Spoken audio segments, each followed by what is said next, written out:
Hey, everybody. Hello. Welcome. I'm excited to have you today because I have one of my best friends on the episode today, and it's my 100th.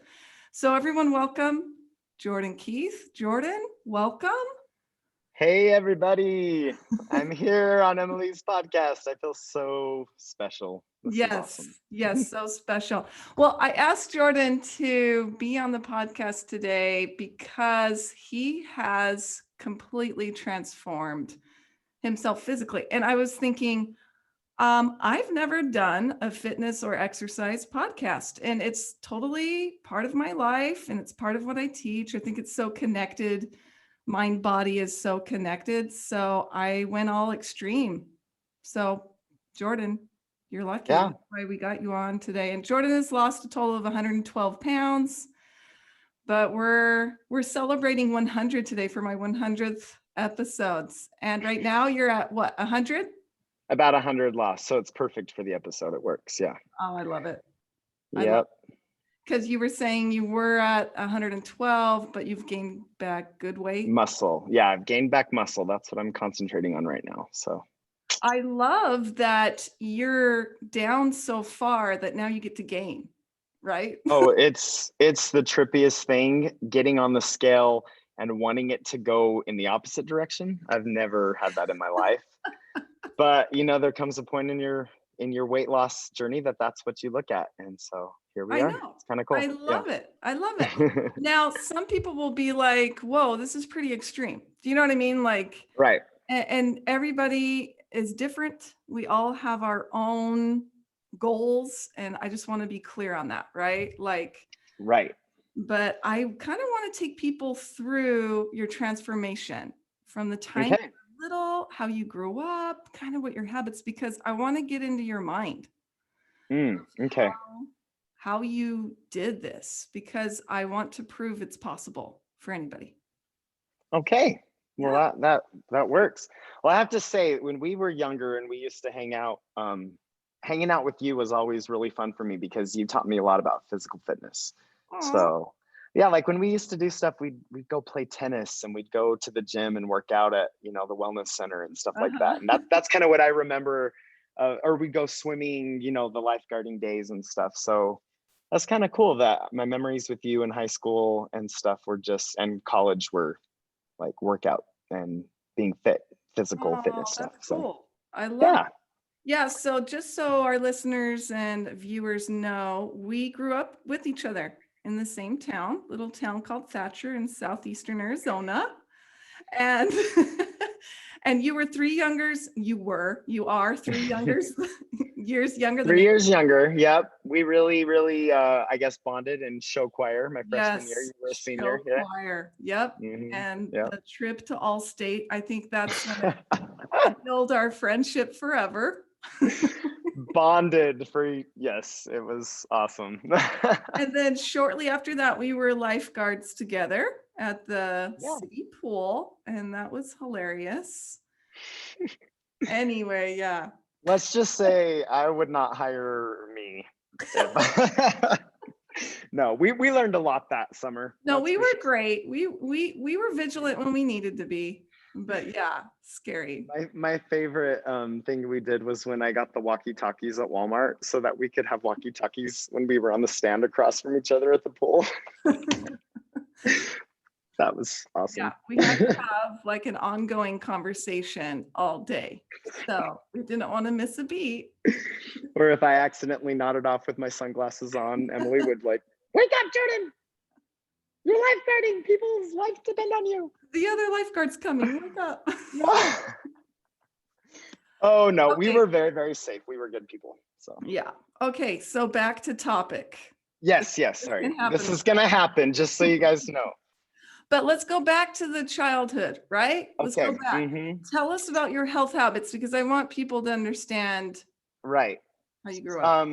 So I was the youngest of 7 kids, and I think that kind of played a part in my physicality in life for sure, because my mom hates it when I say this, but she was home for all the other kids. And then when I went into kindergarten, she started working. And I don't want to blame anything on her for sure, but I didn't have anyone home when I came home from school to tell me like what not to eat or what, what not to do and stuff. I was just kind of being raised by my siblings and the TV after Mhm. school. And so I will admit, like, looking back at that, it was all about soda and treats, junk food. We had a foreign exchange student who lived with us when I was little, about 5, 6, 7, I think, somewhere around there. And later on in life, she connected with our family, and it always just blew me away that the thing she said about Jordan was, "Oh, are you still sitting in front of the TV eating bologna sandwiches?" And I was like, that's what she remembers about little Jordan, is eating bologna sandwiches in front of the TV. So I was kind of not set up for a very positive future there. My brothers and sisters would always bribe me to go to the corner store in Daily Estates and get them like pizza and frozen burritos and sodas, and they'd be like, "If you go, I'll buy you one too." And so of course they were burning all those calories going to sports after school and volleyball and Oh, basketball and okay. doing all those things, and I wasn't doing anything. Oh, I was just eating what they were eating but not doing the physical activity that they were. I see. So that kind of was my eating habits. I ate a lot of food, like a lot of healthy food, but I also ate the bad stuff as well. And I was trying to think, like, what did I like to do when I was a kid? What were Right.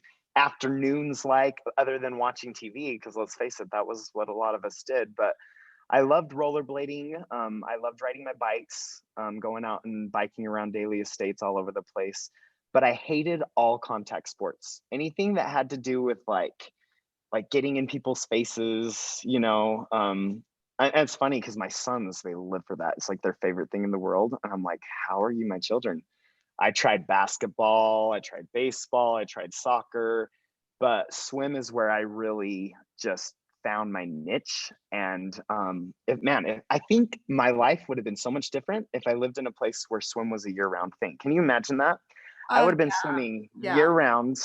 I don't think I would have had the body issues that I had as a kid and through my teenage years, because swimming, if it was available to me, I was doing it. And the only time it was available for us was when it was summer, at EA. So, Right. Yeah. So tell me what you mean by body issues. oh, well, I think it was about fourth grade when I went from being just kind of a string bean skinny kid, and I all of a sudden plumped up and I got all this body fat. Uh-huh. And, my other friends, they weren't doing that, and I didn't really know what was going on. Like, why am I getting chubby and they're not? And it started affecting my self-esteem quite a bit. Started affecting a lot of things, Mm. as far as mentally. I didn't know really how to get it under control. I do remember my mom doing things like, hey, if you she'd have me count my fat grams. Back then it was all about like counting how much fat you Oh ate. my gosh, I remember that. Like, can't go over 30 grams of fat in a Yeah. day or something Yeah. like that. And we weren't really thinking about calories, and it was just all about fat free, fat free, fat free. And I hated the way everything that fat free tasted. So it was a struggle. And that kind of kept going until, I don't know, all through high school. Mhm. Um, and I remember one time Ryan, my good friend Ryan, was like, "You don't eat a lot, that's for sure. Like, I don't know why." Because he would be like, "I don't know why you are heavier, because I watch what you eat, but you don't eat as much as other people do." But it's because I wasn't burning the calories after school at sports like other people were. Yeah. So, Yeah. but, And mhm. so so let's see. When was it that you started when you kind of lost a big chunk of weight? I Mm, remember you were at BYU, you were like in yeah. focal point, and I remember all of a sudden Jordan looking different, and I was like, "What happened?" Okay, Was that the this first is time or like yeah. Well, I mean, I think there was a time around my senior year when I lost about like 30 pounds. It was that summer. I was swimming, I was lifeguarding, I was outside all the time. But I remember every day before lifeguarding, I was swimming like a mile or something like that. And it was really, really helping me burn calories. And I never really figured out the weightlifting thing like he wanted me to do. I didn't have that mentally yet to go for that. But I definitely understood cardio. And I remember feeling really good at the beginning of my senior year going into it. But yeah, I'd still say I was about 40 to 50 pounds overweight, maybe. So Mm-hmm. not obese, not like really, you know, I could still shop at the stores I wanted to shop at. And I remember thinking, this is crazy. But I'm really embarrassed to admit this, podcast world, but I actually thought if I shopped at Abercrombie and Fitch and got those clothes that I would have those abs. Like You it was thought like this weird mental thing. Yeah. your mind would just mold you If into it. Yeah, and you know that the extra larges there were really like a medium, like they're Yeah, two they really sizes too are. small. Like children's clothes there. So, oh, that store played with my mind way too much. But yes, I don't know why I insisted on wearing A&F all through high school. So that was funny. But when I did get off my mission, that was a big, big eye opener for me. So what happened was I went back to EAC. And for some reason, I just really let myself go. I don't know, post mission, I was eating whatever I wanted. I was going out to eat all the time with friends, I was staying out all hours of the night. I wasn't sleeping. And Oh, that's something that I'll talk about here in a minute, but sleeping changed everything for me when I started this latest thing. I didn't realize how much sleeping would burn fat, and that's huge. yes. So Yeah. if you're trying to lose weight and you're not getting more than 7.5 to 8 hours, it's going to be miserable. You're not going to be able to really do it. So that's big. But anyway, I wasn't exercising a lot. I wasn't working out much. And that Christmas, I went to my sister's house in Oregon, and she makes amazing food. She cooks with all like the real cream cheese and the real sour cream, all the creams. No, And not fat. no, oh, and it tastes so good. And I was just eating and eating and eating. And I loved her food. But then when I got home from that vacation, I realized I hadn't stepped on the scale since like the fall.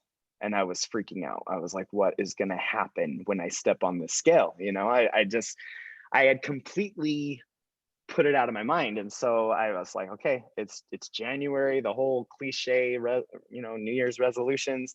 So Yep. I'm like, let's step on the scale. And I did it. And I was pushing 250 pounds. And my eyes like popped out of my head. I was freaking out. I couldn't believe I'd gotten to 250. And You know, what was your muscle weight, would you guess? I don't even know, probably, I've always had really strong legs, and I attribute that to a lot of, carrying around the weight and the kicking that I do in swimming. That I think that's always been like why my calves have been really toned. But my upper body strength and No. oh, my chest and stuff, I couldn't do a push-up, those kind of things. Pull-ups were like imaginary land for me, you know. Climbing a rope, that just seemed like something in fairy tales. So I don't know, just crazy, crazy stuff. But I knew that wasn't me. I didn't want to be an unhealthy, lazy, overweight person. So I started making changes. And then the other thing that I want to point out is I had a teacher there that was teaching me choir, Bruce Bishop. And we were talking about the possibilities of me going to BYU and trying out for the Young Ambassadors is what I really was focused on and looking forward to. And he was like, you know what? I'm going to be honest with you. And I was like, okay, this doesn't sound good. And he's like, well, first impressions are everything. And you walk in and you're at the weight that you're at. I'm just going to tell you right now that even before you sing and dance for them, they're going to have an idea of what they can do with you by your weight. And I was like, oh, I just thought it just burned me to the core, and it Right. was something that I needed to hear, to be honest, because I was ignoring that about myself. And so I was like, you know what, fine, let's do it. And I went hard. I went hardcore. I cut sugar out of my life. I cut white processed foods like bread, rice, all the things that were starchy, that, carbs that turn to sugar in your body. And I just focused on eating a lot of proteins, a lot of vegetables, lean meats. And I dropped, let's see, between January and March that year, I think I lost 60 pounds all by Whoa. myself. I didn't have anybody That's- helping me. 60 pounds. Yeah. I didn't have anybody helping me. I didn't have a nutritionist or a trainer. I was just doing me, just, and it was mostly the eating thing, what I was eating. I Mhm. didn't even know about my fitness pal or any of those things. I was just trying to eat the good stuff. I got down to about 185. I loved wearing smaller shirts and just feeling tighter everywhere and not being self-conscious about all the extra weight. I went to the gym every day. My sugar is my downfall. I have a sweet tooth and I always want to have treats. And so when I cut that out of my life, that is definitely something that helps me. So So would yeah. you say it was like identity shift? Like, this is not me. Mhm. Like you hit a wall. Like, I'm just trying to get in your mind. Yeah, I stopped worrying about dating. I stopped worrying about social things. I stopped worrying about being out with friends, and it all just became about fitness and gym and nutrition and not worrying about social things can get in the way for me about the health, Mm. like that kind of like drags me to the other side of my health issues in the past it has. Mhm, mhm. So So yeah. then you did go to BYU and you envisioned and you lost Yeah. weight and then you did very well. And Yes, I went to all those auditions. I was at my ideal body weight. I looked great. I didn't have like the muscle tone, but I'd lost the uh-huh. fat that I needed to. I made great impressions. I got into programs. I felt so good about myself, so confident. And at that same time, I was hired on to be a camp counselor at EFY. Well, that's right. And I was a camp counselor that summer at the youth camp, and I had a blast. Um, Dated a few girls and just felt really, really good about myself. I remember feeling like nothing was holding me back as far as like mentally about how I felt about myself Hmm. because I felt comfortable in my own skin. Does that make sense? Yeah, it does. It Authentic. was a great time. Yeah. That's cool. And then Mhm. was it a couple of years later that you got married and No, or so at that time, I that's when I met my wife, Ariana, and we met. So right at that time, I was working at the Buckle in the mall, and I was really did you get trendy. to wear those clothes? Oh yeah, I had to. I'm sorry, Like I have to all my check was spent on the on clothes. buying the clothes because you That's had to what they wear want them you to to do. show them off. And anyway, I had my manager there like outfit me to be a rock star to go to this audition for the band. I'm like, I want you to just in sync me out, just make me like total pop crazy star. And I go to this audition in downtown Salt Lake, and I got into this band, and I felt so great about where everything was going, and once again, I wasn't thinking about love or dating or anything like future like that. It was all music, music, music, focused on the career, and that's when Ariana came. And this is important because I always tell my students, when you're ready to fall in love with your future eternal companion, your spouse, Mhm. you have to love yourself first.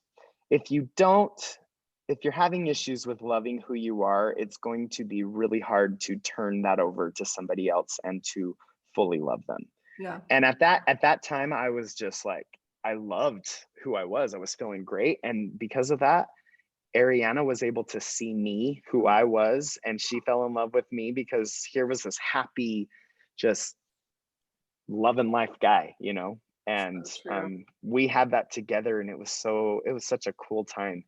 And yeah, we fell in love, we got engaged, she broke up the band. My students love that story She broke up because the band. yeah, that's a whole other podcast that we could go on and on for. But basically the band made me choose between her or the band, and I'm like, Oh, I choose her. So yeah. yeah. But yeah, that because of all this, it led me into being into vocal point at BYU, which all these things kind of collided to that. And by being in vocal point, it pointed me to my career as a show choir teacher. And Yeah. so I attribute it all kind of starts with the fitness. Like if I wouldn't have done that, would I be here? Would I be teaching, 16 years later in the classroom show choir? Who knows? I really love that you pointed out that when you feel great about yourself, you can like there's a magnetism and love can happen from that. And not just to find love, but I find that just in my relationship now, that when Mm-hmm. I'm not feeling great about myself, it's harder for me to love It another. is. Like, yeah, you always love them, but like the like and all the passion and all the this and da da da, it's just like harder. So when we're feeling great about ourselves, it really is kind of that reciprocity, it Mm-hmm. comes back to you better. So let's talk about when you gain the weight back. Ah, that's a sad day. Sorry. Okay. So it's okay. I mean, it's part of life, right? So we got married. It wasn't too long before we were expecting our first son, Jackson. And that first year, I remember I was still swimming, I was running, I was working out like crazy. Nothing like long distances or anything, just nothing more than a 10K. But I was trying really hard to stay fit. But when she got pregnant, I remember I was being very sympathetic toward her. Instead of Yes. leaving her to go work out and run, I tried to do things that she wanted to do. Because before she would come running with me, or before we would go play racquetball together, or do something like that. And then what happened was wanted to eat ice cream and watch movies. And who am I to stop someone from eating ice cream and watching movies? And so, Especially this good husband that you are. well, I try. And that's like a But psychological term. Did you know that? It's what? like the fathers, the husbands, Mm, it's sympathy weight. They gain yeah, weight with the pregnancy. That's it's like interesting. a phantom pregnancy. Yes. Yeah, we were very, very connected. And but the thing about Ariana that you need to understand is she's just biologically super lucky, metabolism wise. Like, that girl does not gain a pound, or she's just like right where she needs to be. And that's amazing for her. Yay for you. I love you so much for that. Hey, we For love me, like that. it's not the same. I know we always joke about that with our kids. Whenever we notice one is like pooching out, or like kind of like chubbing a little bit, she's like, great, she's got the Keith genes, or he's got the Keith gene. I'm like, No. come on. I know it's kind of funny, but it's our little family joke. No, it really has just to do with how active you are, I'm sure. And she's very active. But unlike her, I really have to teach my body how to burn calories, where I think her body just knows how to do it. And so before I knew it, there was 10 pounds back. I was going up in shirt sizes. I wasn't like too concerned about it. I was just like, oh, whatever, getting bigger jeans, getting bigger shorts. We were in our little love bubble, so I didn't even think about it. I wasn't, Mm. worried. I didn't never thought about like what other people were thinking about, because we had each other. But a few months later, it was right around the time when Ariana was very pregnant, maybe 9 months, 8.5 months. We went to New York for a vocal point competition, and we took a bunch of pictures. And we were looking at the pictures when we got back, and someone said, Jordan, what has happened to the man that Ariana married? Oh, shoot. And I was like, I can't even tell you how hurtful and horrible it felt to feel that, or to hear that. I'm I sensitive. was looking at a picture of us looking out. I think we were looking out over the Empire State Building, and it was from the back, and somebody was mentioning like my back fat. They were like, look at your love handles. And I was like, Oh my God. Who are these okay. people? Well, they were just thinking that, like, They're they knew guys. how Yeah. hard I'd tried to get to Oh, where I was. yeah. And so that really played with my head to hear that. I was like, crap, I just undid 15 years of work, Mm, by sitting around and eating ice cream and cheese for 9 months. yeah. Yeah. So, yeah, that's kind of how the weight came back. And then let's talk about, like, right after that, how I got into teaching and it kept Yeah. going. Yeah. So when I got into teaching, it was like hardcore. Everything I did was eat, sleep, and breathe teaching, Uh-huh. and weight and nutrition and fitness and working out. Like, I could not imagine going to the gym That, after a day in the classroom of being with those hellions in the junior high classroom. It was insane. I couldn't believe kids. It took everything out of me to be in those classrooms. And I remember I would go out on like a weekend and run around the block, and I'd be like, Right. I'm dying. But I didn't have it in me to think about my body right then. I was just trying to figure out teaching, and it was difficult to not like teaching the music, but teaching how to control kids. Yes. how to keep them from killing each other and me in the classroom. That was Yeah, my hard junior part. high is definitely tricky. And I'm not like a jerk of a teacher. I like to be fun and joke around with them. And so that's always been my biggest thing, is like, how do I let them know that I'm a scary, serious teacher, but still a fun, that's been my problem my whole career. But it's fine. I'll just be the fun guy. It's cool. The fun guy. But it was a few years, how many years ago? About fast forwarding 5 years into teaching. One day, Ariane and I were watching the show on TV called Extreme Body Makeover with Chris Powell. Yeah. You guys know Chris and Heidi Powell, great heroes of the fitness world of Arizona there, Scottsdale. I loved watching that show. I loved seeing the transformation. I wasn't ready to do it yet myself, but I was like, oh, this is a cool thing that people do sometimes. I didn't even think that would be me one day. But we were watching about this really overweight girl that was running a marathon in Paris. And I remember she started out like 450 pounds. He got her down to maybe 275, 250. And then she was running a marathon. And I was like, how in the world can someone with that body weight, like, that's hard on your knees, that's hard on your ankles. You're running almost 26 miles down through the rainy streets of a cold city in Paris. I was like, that sounds insane. And I'm sitting there like eating my pasta carbonara, like we're just eating shrimp and bacon. And I'm just like between slurping up all these big bites of pasta, I'm like, well, this is cool. And then all of a sudden I put the bowl down, and my brain like had this switch, and I'm like, wait a minute, what if I did this? What if I ran a marathon? And I just was like, Ari, watch, I'm gonna run a marathon. And she literally like fell off the couch, laid on the floor, on the ground, rolling around, laughing as hard as she could. Like I've never seen her. She was like, just thinking of you running a marathon is the funniest thing I've ever heard in my life. Now, at that point, were you back up to your Oh yeah, I was 250. Okay. Maybe even at that point I probably wasn't even weighing myself because I was too scared. So whenever I get around 250, I stop. But yeah, the next day I was just like, you know what? You don't do that to me, because that's all I need to do to seal the deal. Like, you laughed at me, you think it's not happening. The next morning I woke up and I went running. I was like, okay. And I had this friend, Melanie. She taught at Safford, and she was a PE teacher. And I went to her and I was like, do you have any suggestions on how to go from being like a couch potato to a marathon runner quickly? And she literally had a program called the Goya. It was like an acronym, GOYA, the GOYA workout. And it was a 1-year workout to teach yourself how to be a couch potato, or from going to being a couch potato to running a marathon.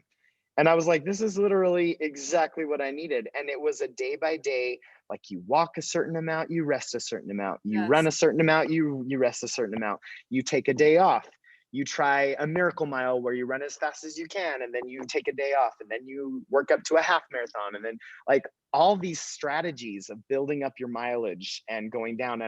And I found out that if I had a printed out like paper and a checklist with a bubble or a square to check off, that is all I needed.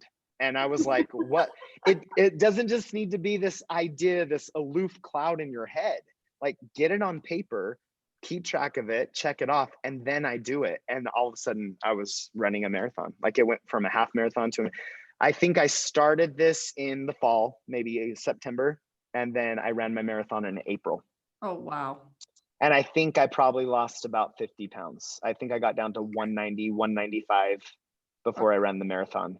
I ran it at about 195, and it was miserable. I mean, it was one of the, I pushed my body to a place that I didn't think was possible. It was in April in downtown Phoenix, and it got into the upper 90s.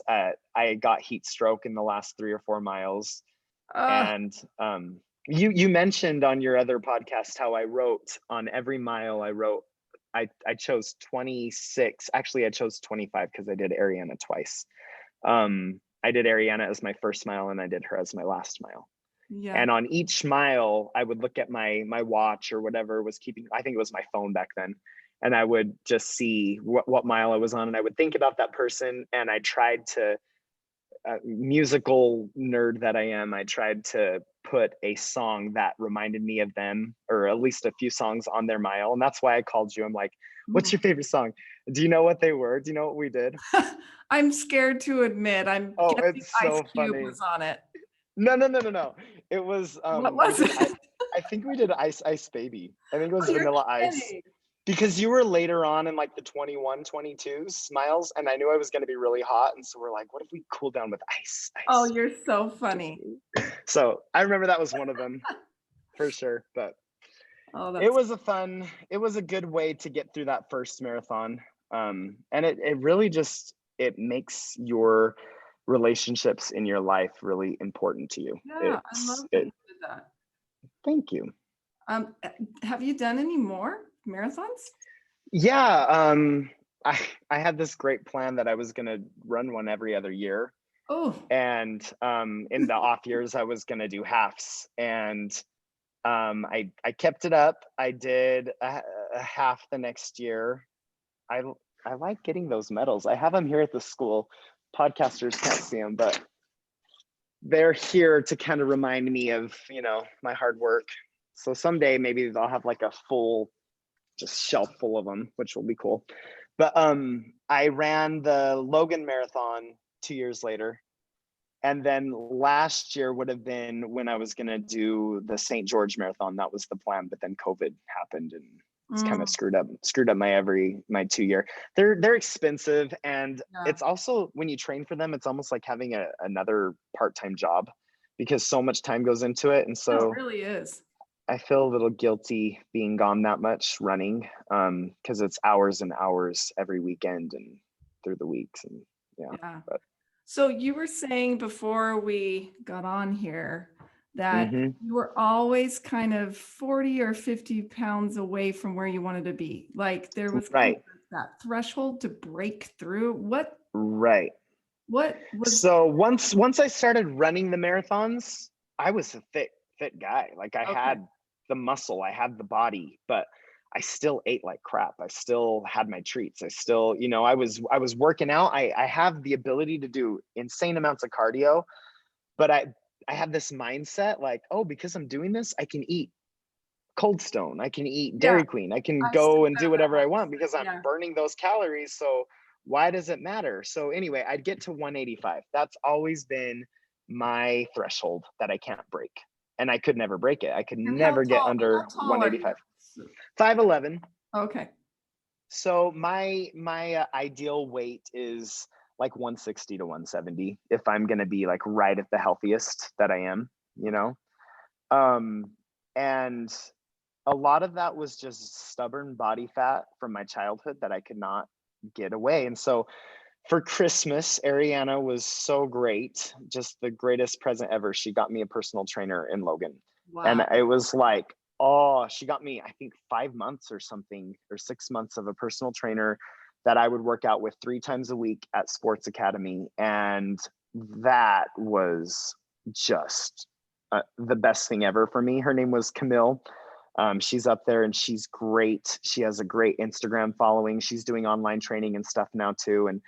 And she had an interesting focus for me. It was not weight focus. It was not even like, it was just looking at body fat, counting our macros and trying to increase muscle.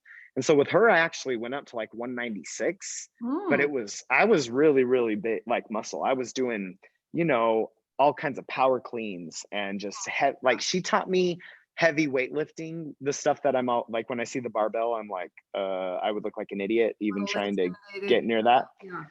but she taught me how to do all the power cleans and the deadlifts and stuff, and squats. Oh, I hated her for that, but yes, she taught me squats. And I didn't think I could ever do an unassisted squat. You know, I always use the assisted machine, but do the squats now, and yeah, lunges, Bulgarian split lunges, and all those things. So she was great for me. And I worked with her pretty much until we left, and we came here to Spanish Fork. And I felt like I'd kind of learned a lot, but once again, I had all this fat that wouldn't go anywhere, but I was fit, I was muscular, but I couldn't get rid of it. And so one day on Facebook, I saw this group called DC Fitness based out of LA. It was kind of right when so the first year here at Payson, I packed on about 10 more pounds, and I got up to like 205, maybe 210. And it was right around Gemma's birthday. And I remember thinking, oh no, it's happening, stop. And so I freaked out. And from April to June, I did what I do, and I lost that weight. You know, I did what I did in college. I'm like, I've done it before. I know what to do. I can do it again. But I got to 185, and I was so frustrated. I'm like, why can't I get past 185? So I found this group on Facebook, and I'm like, I've never worked with a nutritionist. I've never worked with somebody who actually looked at everything that I was eating. And at the time, I was really having digestive issues for about 4 months. I couldn't figure out why my stomach was hurting the way it was. And I wondered if I developed a food allergy or what. And so we decided, talking with this nutritionist that I hired and this fitness group, that we were just going to like strip away everything and then start, introducing foods again, one at a time, and seeing what bothered me. And after I did that, yeah, it kind of cleansed me really well. And then I realized there's nothing really that bothers me. It was just, she taught me, she got me going right away into a calorie deficit. And this is going to sound really extreme to our listeners here, but especially for a, 37-year-old, 5'11" man. But she said she was watching me really closely, and literally like she had me get a scale that watches my weight, my body fat, my bone density, my water weight, everything, every little thing that could be measured. Crazy. Yeah, they're the best thing you could ever get, and it changed my life. And she put me on a calorie deficit to 1250. So I was really, really watching my macros, my protein, my carb, my fats. Oh, I want to say my fats was like 23, and my protein was like, I can't even remember what it was, but it was low. And the weight melted off, and I was like, whoa, okay. I felt a little lightheaded, I will say. Like it was kind of, and I could not work out the way that I was used to working out, because I didn't have the energy. I didn't have that in me, but that weight was melting away, and I went quickly down from 185 to 172. And I was like, and my goal with her was to get to we wanted to get to 155 and 11% body fat. And when I was about 155, after doing this calorie deficit with her, and that was probably July to November. And then we were like, okay, let's start. Now you go into reverse mode. You start increasing the protein, increasing the carbs and the fat. And she started doing 50 calories every week. So 1250, we're doing 1300, we're doing 1350 to not freak my body out, so that I wouldn't hold on to everything. And that's right when I got COVID. And I wasn't planning on that. And COVID actually knocked another 15 pounds off of me, which probably.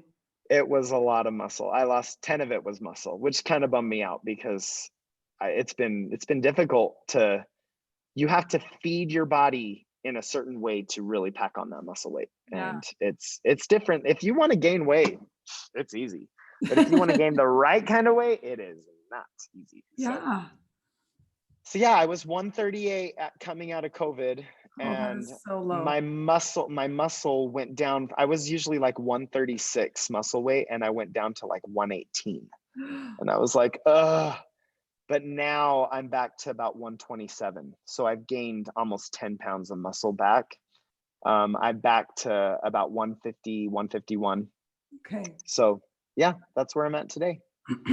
It's just a daily thing. And I have to say, like, there are going to be days when you mess up. There are going to be days when you know you did the wrong thing and you don't want to step on the scale. But that's the most important day to step on the scale. The day that you had that extra cheat meal that you weren't supposed to have, or, you know, that you really, really screwed up the day before. Because if you don't step on that scale that day, then you're not going to step on it the next day. And you're not going to step on it the next day. Yeah, I So was just going to ask you how often? Every day? I mean, every day. there's If debates Yeah, about. there is. I know and maybe for some people that's not a good thing. Maybe they get frustrated because Yeah. they see, "Ugh, I'm not losing anything. I'm not losing anything." But for me, it's a psychological thing. If I miss a day, then I will miss the next day. You Mhm. know what I mean? And my trainer noticed I did this after my birthday meal or something. It was something after, or maybe after our anniversary meal. We went out to eat, and I was like, "There's no way I'm stepping on the scale tomorrow." And she had this talk with me, and she was like, "Dude, get on the scale right now. I don't care what it says. When you're the scaredest to step on the scale, you do it, because if you don't, you're just going to it's going to get away from you." It just, that's how my mind works anyway. So, How do you what's in your mind when you're tired? Do you know, like, what are every day, what are you telling yourself? I want people to oh know my in gosh. your head. And how I do you keep really going? have, Like, I have no idea. Oh yeah, so I was mentioning the sleep thing. I have been a chronic no sleep kind of person my whole life. Like, I would stay up till 12:30 or 1 o'clock every night from eighth grade on reading a book, because I'd get so lost in the book, and then I'd have to wake up at 6:30, and I'd get 5 hours of sleep, and I was used to that. And little did I know that I was traumatizing my body, and my body was not burning the right amount of calories, and the metabolism wasn't working because I was not letting it rest properly. And so that was a big thing my nutritionist taught to me. She's like, "No." And she actually had me for months and months log every single hour of sleep that I was getting. mm, And if I wasn't getting 7.5 to 8 hours, I was in trouble, and I was scared to talk to her about it. And so since then, that's been one of my number one priorities, is getting to bed at a decent hour and waking up at a decent hour. And the crazy thing, Emily, is I don't want to sleep in anymore. And whoa. I've been a sleeping in type person my whole life. Like, I would sleep till 11 and 12 as a teenager, and all that horrible stuff. And now, like, my eyes pop open at 7:38 on the days that I do get to sleep in, and the days that I do have to wake up at 6, 6:15, 6:30, whatever. It's not hard to get out of bed. I just jump out because I'm getting the proper amount of sleep. And I think the working out is helping. Now, the other thing is, when I was really heavy and when I would work out, I would really want to take naps. Like, right when I got home from school, I'll just take a half-hour nap. I'll just take a 40-minute nap. I've changed my napping into a workout. Like, Mm, don't go lay down, because I know that if I nap, I'm going to have a horrible sleep, and I'm not going to be able to get to sleep at the time that I want to. see? So I push myself to get to the gym. That's a big component of it, is driving myself to get to the gym, or doing something, running 3 miles around my block. Um, Instead of laying down and sleeping. And for some reason, after a while, my body just craves that more than even resting. Habit. And- But I really don't know where I get the motivation. Sometimes I'm like, why am I doing this? Where is this coming from? And I'm like, it's because it's what I do. And I get in there and I do it. So, Yeah, I think I know exactly where you get the motivation. well, I think it's just your habit. I think motivation can be crap. And I right. think that it's gotten to be such a habit, and I talk about this a lot, to where it pulls you. It's like brushing your teeth at the end of the day. You don't have to force yourself to you have something pulling you to go brush your teeth. It's the same now because it's a habit. You have something pulling you to go work out. And You're I'll tell you, my kids, my children, Yeah. I want them to see an example of fitness and how it can just make you so much happier, and just mentally be more comfortable with yourself. And I think it's working with my kids. I think Oh, I think. it makes me really happy to see my kids do athletic physical things Mhm. over lazy things. Yes. So, and that is a big inspirational point. And being healthy for Ariana, being there for her, and being a good husband and father, that I think that comes along with driving me to want to be strong and Yeah. be physically fit. It's So, in your identity. It is ingrained now in you. I was going to right, ask you this question. So Yasser and I recently watched this documentary with this guy named Anthony Lawley. And the right. title of it is like Fat Lolly to Six Pack Lolly. He lost 125 pounds in 9 months and he got like ripped. We're talking like he competed in bodybuilding competition.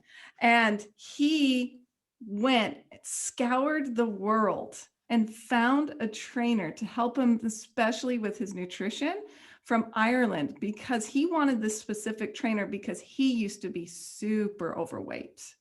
And then Hmm. he won these bodybuilding competitions and has a big Instagram following. So he didn't want to go to just any trainer. He wanted to go to someone that had been overweight and like him. And I just wanted to ask you about that mentality. I'm sure that kind of resonates with you in a way. Like, what do you think? Yeah, that is interesting. I've never really experienced that before, because the people that I've always worked out with, I've had about 4 or 5 trainers through my thing. They've always been gym rats their whole life, or just little kids that grew up super strong, And I've been thinking Mhm. about this guy that went out and found somebody that he could relate with. And I think that is awesome. I never even thought to do that. And I wonder what my experience like could have been differently, having somebody that I know that can relate. I do know that the trainers that I have worked with, there have been some that work better than others, and it's when they really show true empathy and interest in your life. I Oh, feel like there you go. if you're with somebody who you can tell really cares about not just you coming and getting your workout in, but what's going on in your personal life and what's going on at home and stuff like that, that is going to drive you to want to work with them and listen to them a lot more. And my trainer that I work with right now, we have like weekly checkups where she's like, okay, lay it on me thick. What can I do? Tell me what I need to do to be a better trainer that will help you personally. That's And awesome. I told her, I was like, you know what? I am the kind of person, and I think I used to be more like this in the beginning with her. Lately, it hasn't been so much of a need for me, but I, what's the love language thing, right? We have our Yeah. love languages, and I Yeah. am, what's the one about words? I am a Words of person, affirmation. I am a words of affirmation person, 100%. Like, I'm not. I seek approval through words. And Mm, so I said, I need constant just praise. I uh, know that's probably annoying, but like the more I hear like, yeah, go for it, you're awesome, you are and a that's sun why, god. Yes. yes, and that's why sometimes I know my Facebook friends are like, oh my gosh, he's posting another run on Facebook. That it What helps. is he eating? Why do we care? I'm like, you know what? Just knowing that I'm helping somebody, or that somebody is finding inspiration in what I'm doing, it makes me want to do better. And so for Yeah. this guy in Ireland, I think it was very smart. And I think if you are a person who is hesitant in really taking control of nutrition in your life, I think he might be onto something for sure, to not just go to the first, you know, trainer that you find. A lot of times you go to a gym and you sign up for a trainer and they're like, okay, this person would be good for you. If you're going to get therapy, if you're going to go to a therapist and work with a psychiatrist, you're going to do your research and you're going to make sure that you have a good fit. I think this is like therapy for your body, and you want to make sure that your body is liking what you're getting. And believe me, there was a time I had this guy in Lifetime Fitness, and he told me that he asked me what my goals were. I talked about running a marathon, getting down to 160, and he's like, "Yeah, I don't think that's you. I don't think this is possible." And I just walked away going like, Wow. "You are the worst You are trainer fired. ever. You don't believe Exactly. in me. It was a one training shot and I never went back to him. And I have done well with female motherly type figures. That's kind Interesting. of weird to say, but 3 of them that have done really good, that have done really good results with me have been those. And which is weird because in Logan, I tried really hard to find like a bro. I'm like, I need a guy to Yeah. show me, and everybody, I kept asking around. They're like, no, you need Camille. You need this girl, Camille. She is the. And I'm like, okay, I'll try her. And they were right. Camille's like exactly what I needed. So, You know her Instagram handle? yeah, let me tell you guys, because you guys all need to follow her. She does, and she's not only fitness. I'm gonna tell her about this podcast too, because she'll love that we're talking about what we're doing here. She also does life coaching and just positivity. She's so good at that. Cami. Okay, it's Camel, like the animal. CAMEL 405. 405. Camel 405, and her name is Cami Fit. She's based out of Logan. Yeah. Well, And yeah, she's great. We did her a favor, didn't we? No, but I think that you, I think you hit the nail on the head. I think that Anthony Lawley was looking for empathy and relatability. Mhm.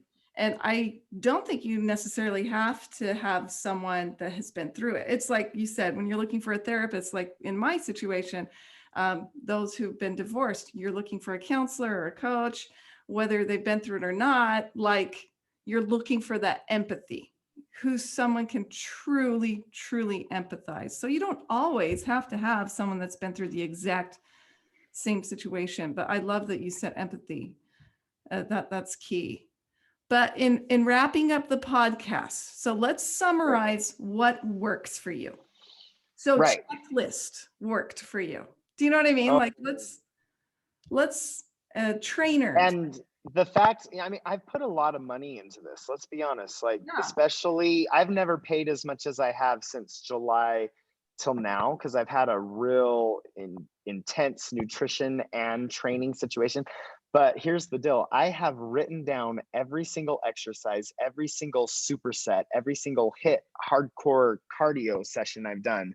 I've made a book of page after page after page of everything wow. that I can hold on to forever. And I know exactly what I need to do to keep going and to maintain what I have right now. There's no excuse for me, you know? And so, and I love helping. Like, if anybody ever asks me, I'm like, oh, I will set you up. I will get you going. Got Yeah, you. it's great. So yeah. So yeah, and accountability is big. Being accountable to someone Right. else forces you Mm-hmm. to do it.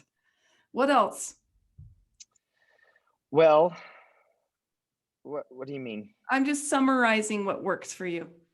You know Okay. what I mean? Like, So yeah, before, so if you're in a rut, like where I was just running. I would run 3 or 4 times a week, and that was my fitness. And I was, like I said, legs of steel, but nowhere else. You know, I didn't do push-ups. I didn't do sit-ups. I didn't do planks like I should.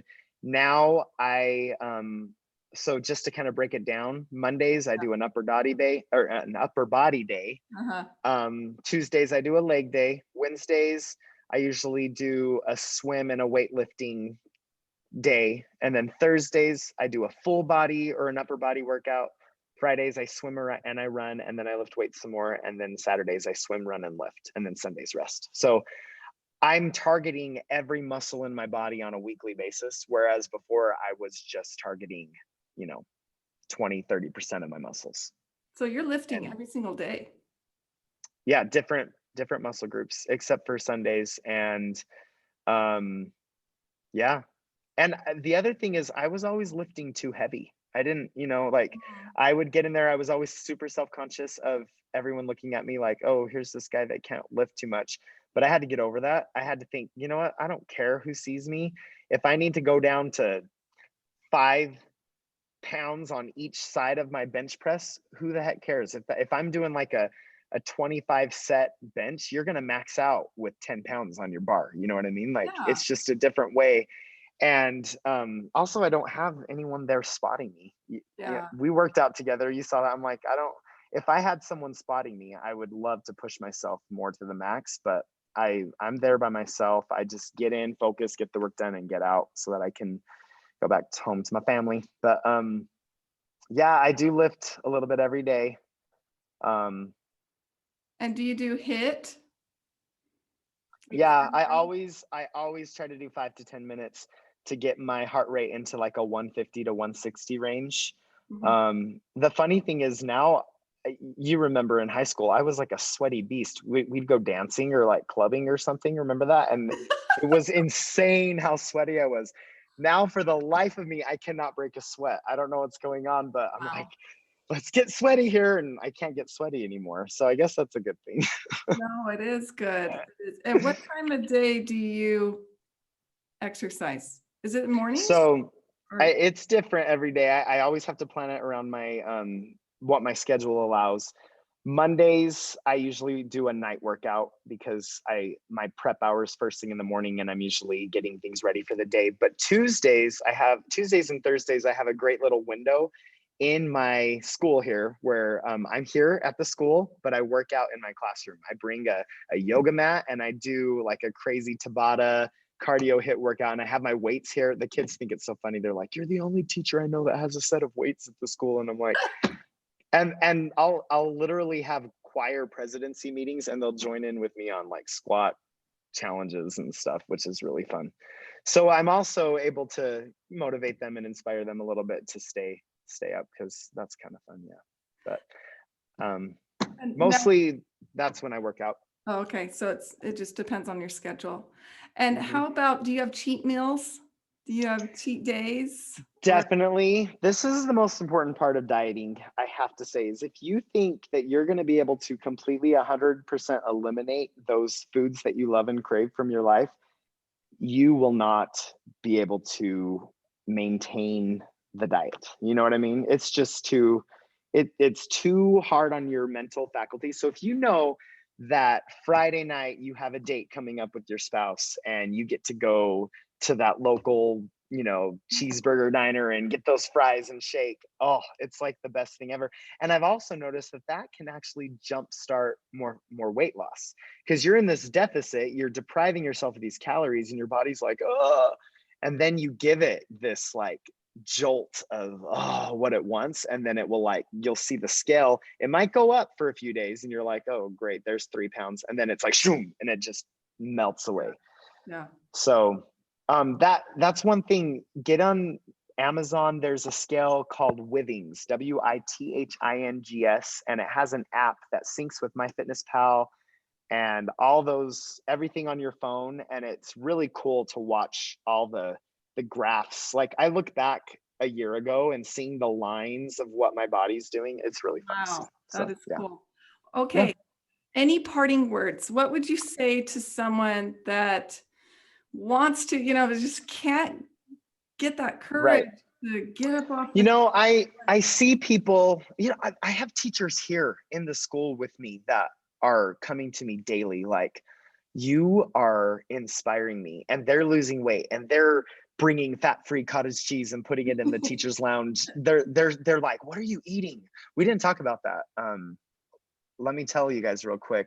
The secret to my diet has been lots of cottage cheese, fat free. Mhm. Always try to go fat free when you can, because you don't want to waste your calories on fat if you can. Save those for the carbs. But lots of cottage cheese, string cheese, turkey of any kind, sprouted wheat bread, not just wheat bread, but make sure you get the sprouted kind. I don't know why, but that's just really, really good. And then tuna, those packages that come in the Yes. silver envelopes.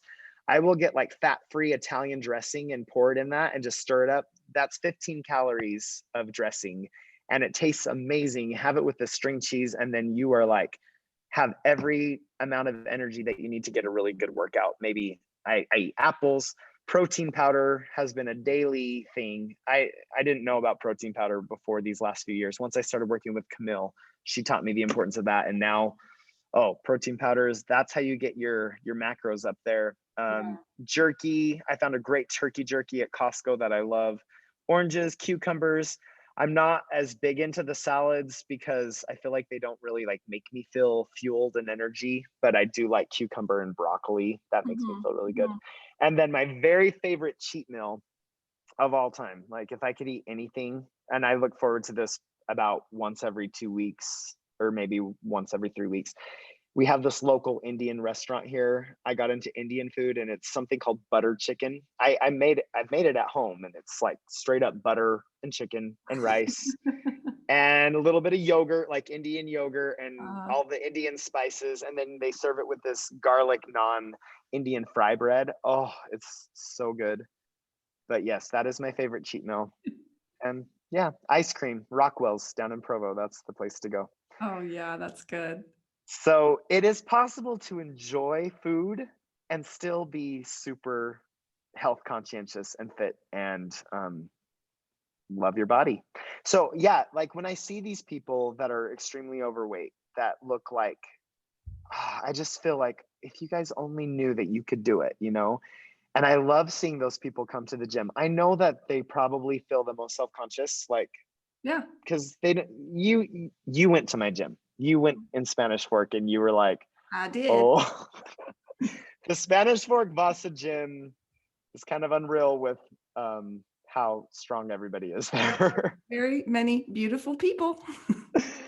And yeah, I just want the people that come there that are just getting into it to like to not give up and to I've had to not think about what other people think about me. Yeah, That's not what yeah, this is you about really at let all. It's that about what I feel about myself, how I feel 100%. go.